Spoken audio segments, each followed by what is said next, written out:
Hey, amazing superstars, amazing learners. This is Shaban. Today we will learn about three important types of nouns: proper nouns, common nouns, and collective nouns. So let's make it super easy and fun. আজকে আমি আপনাদেরকে বিশেষ করে নাউনের দ্বিতীয় ক্লাসে বিশেষ করে প্রপার, কমন এবং কালেকটিভ। প্রপার, কমন এবং কালেকটিভ এটা সঠিক উচ্চারণ হবে proper, common and collective noun. Proper noun নির্দিষ্ট নাম, স্পেসিফিক নেম, মাথায় আটকে নাও, স্পেসিফিক নেম প্রপার নাউন। সাধারণ নাম general name common noun. Group বা দল বোঝালে সেটা কালেকটিভ নাউন। তো আমি বেশ কিছু উদাহরণ লিখেছি প্রপার, কমন এবং কালেকটিভ। প্রপার, কমন এবং কালেকটিভ লিখেছি। স্যামসাং কোম্পানি এবং গ্রুপ, এখানে Samsung proper noun, company common noun এবং গ্রুপ এটা হচ্ছে কালেকটিভ নাউন। স্যামসাং এটা একটা নির্দিষ্ট কোম্পানি, একটা বিশেষ কোম্পানির নাম, এবং কোম্পানি বলতে কোম্পানি এবং গ্রুপ এটি একটা দলকে বোঝাচ্ছে। তো এই স্যামসাং, এখানে স্যামসাং বড় হাতের অক্ষর দিয়ে শুরু হয়েছে, সুতরাং কোম্পানি বলতে কোম্পানি, কিন্তু স্যামসাং একটা স্পেসিফিক কোম্পানি, সুতরাং Samsung is a proper noun while company is a common noun. Samsung is not company, it's a specific company, so proper. And company is common because there are many companies, and when we or many people use Facebook together, that's become collective. সুতরাং এখানে আমি লিখেছি Kushtia city এবং crowd. এখানে কুষ্টিয়া একটা বিশেষ, বাংলাদেশের মধ্যে একটা বিশেষ জনপ্রিয় জেলার নাম। কুষ্টিয়ার কে এটা বড় হাতের, এবং সিটি এটা পৃথিবীর এবং বাংলাদেশের সব সিটি, কিন্তু সব সিটির নাম কিন্তু কুষ্টিয়া নয়। সুতরাং Kushtia is a proper noun, এবং city is a while city is a common noun, এবং ক্রাউড এটা ভিড় বা জনতা, এটা কিন্তু একটি কালেকটিভ নাউন। এবং আমি লিখেছি ফেসবুক অ্যাপ এবং ইউজার্স। সব অ্যাপস কিন্তু সব অ্যাপসের নাম কিন্তু ফেসবুক নয়। সুতরাং Facebook is proper noun and apps is a common noun, apps is an common noun, এবং ইউজার্স ব্যবহারকারী এটা দল বা গোষ্ঠী, সুতরাং এটা একটি কালেকটিভ নাউন। এবং আমি লিখেছি আইফোন, ফোন এবং স্টাফ। আইফোন একটা বিশেষ ব্র্যান্ডের নাম, সুতরাং প্রপার নাউন, এবং ফোন কমন নাউন, এবং ইউজার্স এবং স্টাফ হচ্ছে কালেকটিভ নাউন।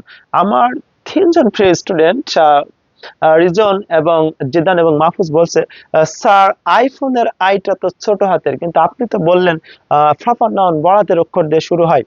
তো আইফোনের আইটা ছোট হাতের, সুতরাং এটাকে আমি কি বলতে পারি? একটা ব্র্যান্ডিং ডিজাইন। আইফোনের আইটা জাস্ট ব্র্যান্ডিং ডিজাইন, এটা কিন্তু একটা নির্দিষ্ট ব্র্যান্ড বা কোম্পানির নাম, সুতরাং এইটা কিন্তু প্রপার নাউন। এটা জাস্ট আইফোনের আইটা ছোট হাতের, এটা একটা ব্র্যান্ডিং ডিজাইন, সুতরাং এই কোম্পানি, নির্দিষ্ট একটা কোম্পানি অ্যাপল ইনস, সুতরাং এটা একটা আইফোনটা হচ্ছে প্রপার নাউন। এবং আইফোনের মতো আরো এরকম লেখা আছে, যেমন আমরা যদি লিখি ই বে, একটা এই জনপ্রিয় একটা অনলাইন কোম্পানি ইবে। আমি ইটা ছোট হাতের, বিটা বড় হাতের, এবং বে ইবে, সুতরাং এটাও কিন্তু একটা ব্র্যান্ডিং ডিজাইন।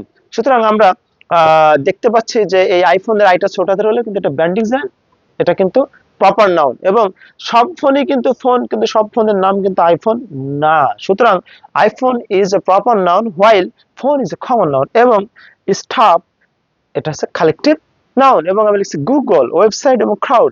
গুগল এটা নির্দিষ্ট ওয়েবসাইটের নাম, এবং যেটা বড় হাতের রয়েছে, তাই গুগলটা প্রপার নাউন, এবং ওয়েবসাইট কমন নাউন, এবং ক্রাউড এটা কিন্তু কালেকটিভ নাউন। এবং আমি লিখছি ইউটিউব প্ল্যাটফর্ম অডিয়েন্স। প্ল্যাটফর্ম তো প্ল্যাটফর্ম এটা কমন, সব প্ল্যাটফর্ম কমন, কিন্তু সব প্ল্যাটফর্মের নাম কিন্তু ইউটিউব নয়। সুতরাং এই ইউটিউবটা কিন্তু প্রপার নাউন, বড় হাতের অক্ষর দিয়ে শুরু আছে, এবং প্ল্যাটফর্মটা কমন, এবং অডিয়েন্স শ্রোতা এটা কিন্তু কালেকটিভ নাউন, এটা দল বোঝাচ্ছে। সুতরাং আপনারা খুব সহজে বুঝতে পেরেছেন, প্রপার বড় হাতের অক্ষর দিয়ে শুরু হবে, এটা নির্দিষ্ট নাম, স্পেসিফিক নেম, এবং কমন যেটা সাধারণ নাম সবার ভিতরে থাকবে কমন, এবং কালেকটিভ দল বোঝাবে, সেটা কিন্তু কালেকটিভ নাউন দল বোঝালে। এবং আমি লিখেছি to my left exception of proper noun. Proper noun ব্যতিক্রম, অর্থাৎ প্রপার নাউন কখন কমন নাউন হয়ে যায়। আমি লিখেছি ডেফিনেশন, প্রপার নাউন এর পূর্বে আর্টিকেল বা ডিটারমিনার বসানো হলে, অথবা প্রপার নাউনকে এস বা ইএচ যোগে প্লুরাল বানানো হলে সেটি কমন নাউন হয়ে যায়। আমি লিখেছি ডোন্ট অ্যাক্ট লাইক গুগল।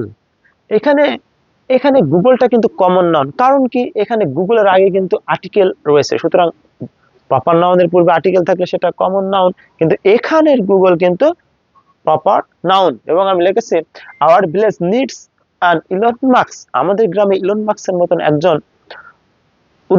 উদ্যোক্তার প্রয়োজন।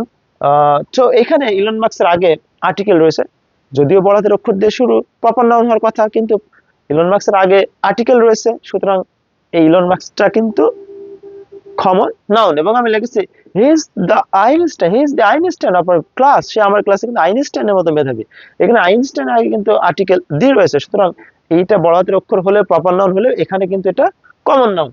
তো আশা করি যারা বিশেষ করে পার্টস অফ স্পিচ, বিশেষ করে নাউন ক্লাসে একদম পারদর্শিতা অর্জন করতে চান, এখানে বস হতে চান, এই নাউনের এই ক্লাস নাম্বার 2 বিশেষ করে প্রপার, কমন এবং কালেক্টিভ নাউন, এটা জানার কোনো বিকল্প নেই। সুতরাং আপনারা এই ক্লাসটা আশা করি বুঝতে পেরেছেন। প্রপার নাউন, কমন নাউন এবং কালেক্টিভ নাউন, এবং প্রপার নাউন কখন কমন নাউন হয়ে যায়, এবং বেশ কিছু উদাহরণ। তো আশা করি এই ক্লাসটা আপনাদের জন্য অনেক ফলপ্রসূ হয়েছে। যারা বেসিক থেকে শুরু করতে চান তাদের জন্য এই ক্লাসটা অত্যন্ত গুরুত্বপূর্ণ। তো আশা করি আপনারা বুঝতে পেরেছেন। সে পর্যন্ত ভালো থাকুন। Till then, stay good, bye bye, congratulation.